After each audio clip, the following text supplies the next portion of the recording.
Hello भाइयों और उनकी बहनों, बहुत बहुत स्वागत है तुम्हारा अपने प्यारे से चैनल स्किलशाला के ऊपर। और जहां पर आज हम लोग लाइट का लेक्चर नंबर 5 करने लगे हैं। पिछले लेक्चर में हमने पूरा नेचर ऑफ इमेजेस के बारे में पढ़ लिया था। जिसने भी वो वीडियो नहीं देखी, ऊपर आई बटन पे लिंक आ रहा होगा, जाओ जाके पहले वो वीडियो देख के आओ। और जो वो वीडियो देख चुका है, चलिए शुरू करते हैं अपने आज के टॉपिक के साथ।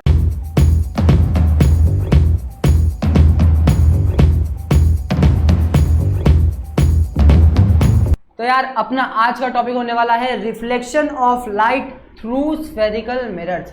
मैंने तुम्हें स्टार्टिंग ऑफ द चैप्टर में ही बता दिया था कि हमें पूरे चैप्टर के अंदर रिफ्लेक्शन और रिफ्रैक्शन दो चीज़ों के ऊपर पढ़ना है, एक प्लेन मिरर के ऊपर और एक स्फेरिकल मिरर यानी कि हमारे स्फेयर वाले मिरर कनकेव और कन्वेक्स के ऊपर। यही तीन चीज़ें हमें पढ़नी थी। हमने प्लेन मिरर के ऊपर रिफ्लेक्शन कैसे होता है कैसे नहीं होता पूरा हमने पढ़ लिया है।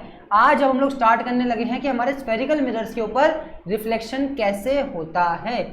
ठीक है, अब एक बात बताऊं, तुम देख पा रहे हो यहाँ पर इस गाड़ी के ऊपर ना एक मिरर ये लगा हुआ पीछे, जो कैसा है, प्लेन है। पीछे वाला मिरर हमारा कैसा है, प्लेन मिरर, जिस पे नॉर्मल इमेज बन रही है, पीछे का सब कुछ दिखाई दे रहा है। लेकिन ये वाला जो मिरर लगा हुआ है, क्या ये प्लेन है? बिल्कुल भी प्लेन नहीं है। यहाँ पर एक स्फेरिकल मिरर यूज हो रखा है, जो कौन सा है, हमारा कन्वेक्स मिरर। क्या होता है कन्वेक्स, क्या होता है कनकेव, अब हमें आज के सारे टॉपिक में यही चीज देखनी है।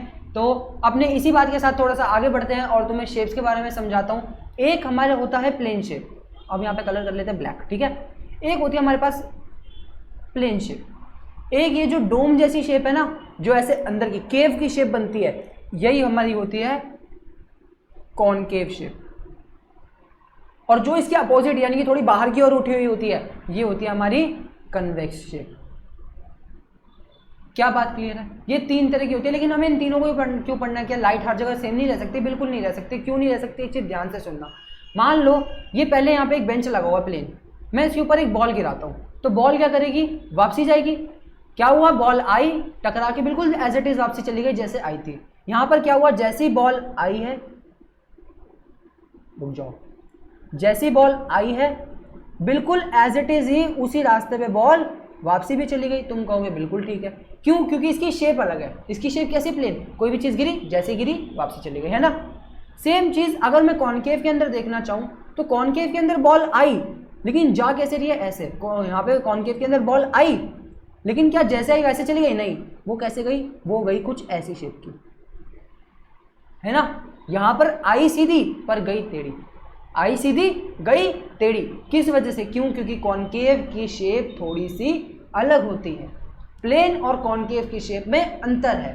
और साथ ही साथ अगर कॉन्वेक्स पे देखना चाहो, तो कॉन्वेक्स पे बॉल आई और कैसे चली गई, टेढ़ी मुड़ के। दोबारा से देखना, कॉन्वेक्स के ऊपर बॉल आई और चली गई ऐसे, यहां पर बॉल आई ऐसे और मुड़ के चली गई ऐसे। बात समझ पा रहे हो? ऐसा किस वजह से हो रहा है? क्योंकि इन तीनों की शेप कैसी है, अलग अलग है। अब इसको हम लोग प्लेन कहते हैं क्योंकि प्लेन है, और इन दोनों को स्फेरिकल मिरर्स इसलिए कहा जाता है क्योंकि ये एक स्फेयर का पार्ट होता है। स्फेयर मतलब कोई भी जानते हो ना, गोला, स्फेयर। अब यहाँ पर कॉनकेव और कॉन्वेक्स में अंदर क्या होता है, कॉनकेव जो है ना अपने आगे वाली साइड से रिफ्लेक्शन करता है, यानी कि इसकी दूसरी साइड से रिफ्लेक्शन नहीं हो सकती। क्या बात क्लियर है? तुम कहोगे बिल्कुल क्लियर है। उसी जगह कॉन्वेक्स जो है वो अपनी ऊपर वाली साइड से रिफ्लेक्शन करता है, अंदर वाली साइड से नहीं हो सकती।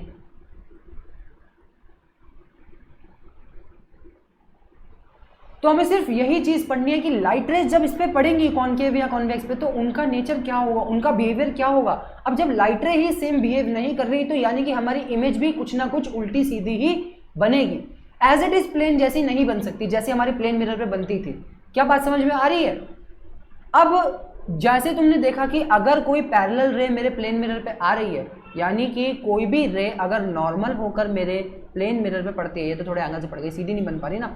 मान लो कोई भी रे नॉर्मल होकर अगर मेरे प्लेन मिरर के ऊपर पड़ी है, यानी कि 90 डिग्री का एंगल बना रही है कोई रे आती हुई, तो जैसे वो आ रही है बिल्कुल एज इट इज वो वापसी मुड़ जाएगी। ये चीज याद रखना। और उसी जगह अगर कोई पैरेलल रे, कोई नॉर्मल रे मेरे कॉनकेव के ऊपर पड़ती है, तो वो अंदर की ओर कन्वर्ज हो जाती है, अंदर की ओर मुड़ जाती है। ये आई रे, मान लो यहाँ पे ये कॉनकेव मिरर, ये रे आई ऐसे पैरेलल, वो क्या करेगा, इसको ऐसे मोड़ देगा। उसी जगह प्लेन होता तो ये आई और ये एज इट इज वापसी चली गई। उसी जगह ये होता कॉन्वेक्स, तो ये ऐसे आई, अंदर की जगह नहीं, इसको बाहर फेंक देगा। बात समझ में आ रही है? तुम दोबारा देख सकते हो। ये आई बॉल और वापसी चली गई। ये करता है हमारा कॉन्वेक्स मिरर। बात क्लियर है? इन तीनों मिरर्स की शेप अलग अलग होती है, इसी वजह से इनके अंदर जो लाइट का बिहेवियर है, इनके अंदर जो लाइट का एक्शन है, वो भी क्या होता है, वो भी अलग अलग बिहेव करता है। ठीक है, अब हमारे जो मिरर है, अब तुम्हें पता है दोनों स्फेरिकल मिरर हमने कॉन्केव पढ़ लिया कैसा होता है, हमने कॉन्वेक्स पढ़ लिया कैसा होता है। अब ये दोनों के अंदर क्या होता है, कुछ ना इंपॉर्टेंट टर्म्स है जो हमें जाननी पड़ती है, तो इसको पहले जान लेते हैं। तुम देख पाओ ये हमारा यहाँ पे कौन सा मिरर बना हुआ है, ये हमारा बना हुआ है कॉन्केव मिरर। कॉन्केव क्यों है? क्योंकि केव की शेप का है, तुम देख पा रहे हो, है ना, यहाँ पे केव की शेप का है, इसके अंदर से रिफ्लेक्शन हो सकती है, लाइट यहाँ से आएगी और यहाँ से रिफ्लेक्ट करेगी। ये केव वाली शेप से जहाँ पर रिफ्लेक्शन होती है उसको कहा जाता है कॉन्केव मिरर। ये याद रखने की थोड़ी सी ट्रिक है। ठीक है, अब क्या होता है तुम्हें पता है, अगर ये कोई ना कोई स्फेरिकल मिरर है तो ये किसी ना किसी सर्कल का, किसी ना किसी स्फेयर का पार्ट होगा, किसी ना किसी गोले का पार्ट होगा। मान लो थोड़ा सा इमेजिन करने की कोशिश करना, अगर मैं बॉल को लाके थोड़ा सा साइड से कट करने की कोशिश करूँ तो मेरे पास ना एक कटोरी जैसी शेप बाहर निकल के आ जाएगी, है ना। तो वही होता है हमारे स्फेरिकल मिरर्स। उनकी स्फेयर होती है, उनकी शेप कैसी होती है, थोड़ी स्फेयर की शेप की, अंदर की ओर झुकी हुई कटोरी जैसी। अब यहाँ पे क्या होता है, ये जो भी मिरर हमारा है, कॉन्केव हो या कॉन्वेक्स हो, वो किसी ना किसी स्फेयर का पार्ट होंगे, किसी ना किसी गोले का पार्ट होंगे। तुम कहोगे बिल्कुल सही है। तो ये हमारा होता है वही इमेजिनरी सर्कल। इसको हमें देखना नहीं है, बस हमें मिरर पे फोकस करना है, पर इंपॉर्टेंट टर्म जानने के लिए इमेजिनरी सर्कल के बारे में पढ़ना थोड़ा सा जरूरी है। तो ये हमारा क्या है, जो साइड में हमें स्फेयर दिखाई दे रहा है वो हमारा इमेजिनरी स्फेयर। अब इस स्फेयर का कोई ना कोई सेंटर होता है, तुम्हें पता है हर सर्कल का कोई ना कोई सेंटर होता है, ऐसे ही हर स्फेयर का कोई ना कोई सेंटर होता है। उस सेंटर को हम लोग कहते हैं क्या, सेंटर ऑफ कर्वेचर। बात क्लियर है? सेंटर ऑफ कर्वेचर होता क्या है, the centre of the sphere that the spherical mirror was a part of. उस स्फेयर का सेंटर जिसका हमारा स्फेरिकल मिरर पार्ट है। बात क्लियर है? हमारे स्फेरिकल मिरर का जो भी स्फेयर बनेगा उसके सेंटर को कहा जाता है सेंटर ऑफ कर्वेचर। अब इस सेंटर, अब ये जो हमारा पूरा मिरर होता है ना, जो मिरर का हम लोग जिस मिरर का रेफरेंस लेके सब कुछ नाप रहे हैं, उस मिरर के सेंटर को कहा जाता है पोल। पोल क्या होता है, the mid point of a spherical mirror is known as pole. अब इस पोल से लेकर के हमारे सेंटर ऑफ कर्वेचर तक की दूरी को, हमारे सेंटर ऑफ कर्वेचर से लेकर के पोल तक की दूरी को कहा जाता है रेडियस ऑफ कर्वेचर। ये रहा हमारा radius of curvature. The distance between the centre of curvature from the pole is known as radius of curvature. तुम्हें पता है यार, किसी भी स्फेयर का सेंटर है, उससे लेकर स्फेयर की किसी भी एंड तक की दूरी को रेडियस ही कहा जाएगा। और यहाँ पर हमारा सेंटर ऑफ कर्वेचर है तो हम लोग उस रेडियस को कहते हैं रेडियस ऑफ कर्वेचर। क्या बात क्लियर है? रेडियस ऑफ कर्वेचर के बाद हमारा अगला आता है फोकल लेंथ या फोकस कह सकते हैं। सबसे पहले फोकस के बारे में पढ़ते हैं। तो सेंटर ऑफ कर्वेचर और पोल के बीच में हमारी जो रेडियस ऑफ कर्वेचर है, उस रेडियस ऑफ कर्वेचर का अगर मैं आधा कर दूं, बिल्कुल हाफ कर दूं, तो जो सेंटर पॉइंट मेरे पास आता है उसको कहा जाता है फोकस। बात क्लियर है? अगर मैं रेडियस ऑफ कर्वेचर का आधा कर दूं तो मेरे पास किसकी वैल्यू आ जाती है, फोकस की। मतलब जैसे मान लो मेरा 10 सेंटीमीटर है ना रेडियस ऑफ कर्वेचर, तो पोल से 5 सेंटीमीटर की दूरी पर क्या होगा, मेरा फोकस होगा। रेडियस ऑफ कर्वेचर यानी सेंटर ऑफ कर्वेचर और पोल के बिल्कुल बीच के पॉइंट पे हमारा क्या होता है, फोकस होता है। फोकस क्या होता है, centre point of the radius of curvature where all rays converge in concave and convex mirror. ये भी कॉन्केव और कॉन्वेक्स मिरर का थोड़ा पॉइंट छोड़ दो, हम लोग आगे पढ़ेंगे। बस ये बात जान लो कि रेडियस ऑफ कर्वेचर के ऊपर जो सेंटर पॉइंट होगा बिल्कुल, उसी को कहा जाता है हमारा फोकस। क्या बात क्लियर है? अब इस फोकस से लेकर के पोल तक की दूरी को कहा जाता है फोकल लेंथ। अब एक बात समझना, अगर मैं इस रेडियस ऑफ कर्वेचर क्या है, ये पूरी लेंथ है ना, अगर मैं इस पूरी लेंथ का आधा कर रहा हूं तो क्या ये दोनों लेंथ आपस में बराबर नहीं होगी? तुम कहोगे बिल्कुल बराबर होंगी। तो एक तरह से ये जो हमारी फोकस और ये जो हमारा पोल है, इसके बीच के डिस्टेंस को कहा जाता है हमारा फोकल लेंथ। ये वाला डिस्टेंस जो है ना, इसको कहा जाता है focal length. Focal length is a distance between the pole and the focus. एक फोकस और एक पोल के बीच में जो डिस्टेंस होता है उसे क्या कहा जाता है, फोकल लेंथ कहा जाता है। ये सारी जो जितनी भी तुम्हारी टर्म्स है ना, ये बीच बीच में बहुत बारी यूज होगी और बहुत जगह पे यूज होगी, तो इसको अच्छे से समझना। और साथ ही साथ एक हमने उस पोल, जो हमारा पूरा मिरर था स्फेरिकल मिरर, उसके सेंटर पॉइंट से पोल से एक बिल्कुल सीधी एक्सिस निकाल दी, जिसको हम लोग क्या कहते हैं, प्रिंसिपल एक्सिस। इसी प्रिंसिपल एक्सिस के ऊपर हमारा सेंटर ऑफ कर्वेचर भी होगा, इसी प्रिंसिपल एक्सिस के ऊपर हमारा पोल भी होगा, इसी प्रिंसिपल एक्सिस के ऊपर हमारा फोकस भी होगा। क्या बात क्लियर है?